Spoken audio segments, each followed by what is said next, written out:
Hey up everyone, how's it going? So, I was playing with the G502 because, yeah, I kind of broke my Model O. It's really broken, so yeah, it's like that in there somewhere. Yeah, but this is the mouse I've bought in to replace it. I admit it cost me a lot.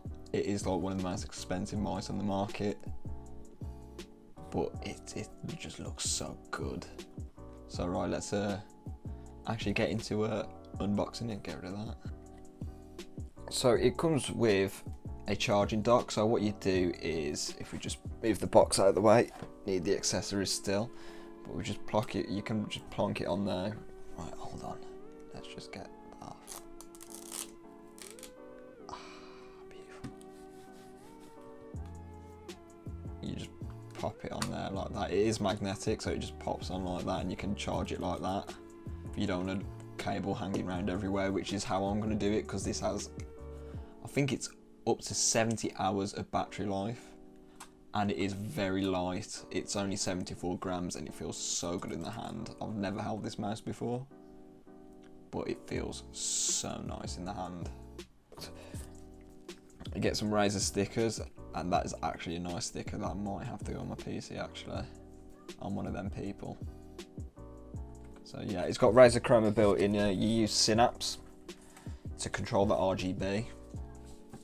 So, and there is your braided cable for charging.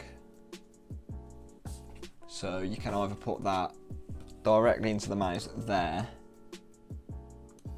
which is how you'd charge it if you don't have the wireless charger, not the wireless charger, the charging dock.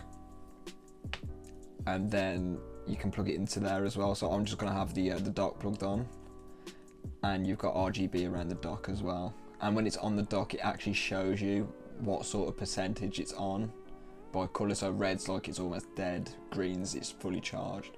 So I'll show that off in a sec.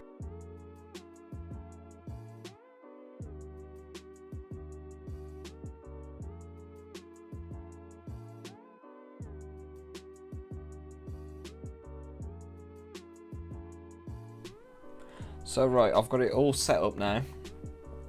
That looks really nice. I do like the RGB and the way it bleeds across your desk, especially if you have a white desk. Right, G502 as usual. Right, this mouse is just beautiful. Right, there's your DPI button there, that little button there.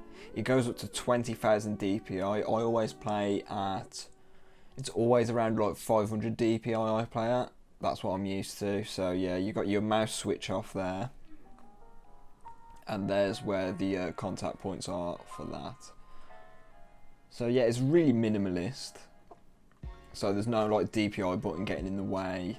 The mouse buttons are far apart from each other, unlike the G Pro wireless. So yeah, it does feel like it grips a lot more than other mice, especially like the Model O's and the Model O minuses. But yeah, the clicks aren't too bad. I'm used to Logitech's own, which sound a bit louder. These were a bit more shrouded and quieter.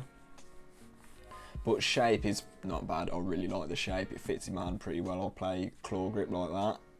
So it's a mix of palm and claw, but more claw. So that's how I've always played it. This mouse fits it pretty damn well. Not bad. So weighs only 79 grams, so I'm going to try and hit some plays with this. Twitch in the description, by the way, if I ever get around to streaming. But yeah, that's pretty much it really. Just put it on there to charge. So there you go, that's all you need to actually charge it. And we'll get into some Call of Duty later. So yeah, not a very long one, but yeah, just showing off the Viper Ultimate, I guess, really. So if you like the video, liked it. If you like the video, like it. If you want to see more, subscribe. And if you want to catch more of me, my Instagram, Twitter, Twitch, links are in the description below. And have a good day.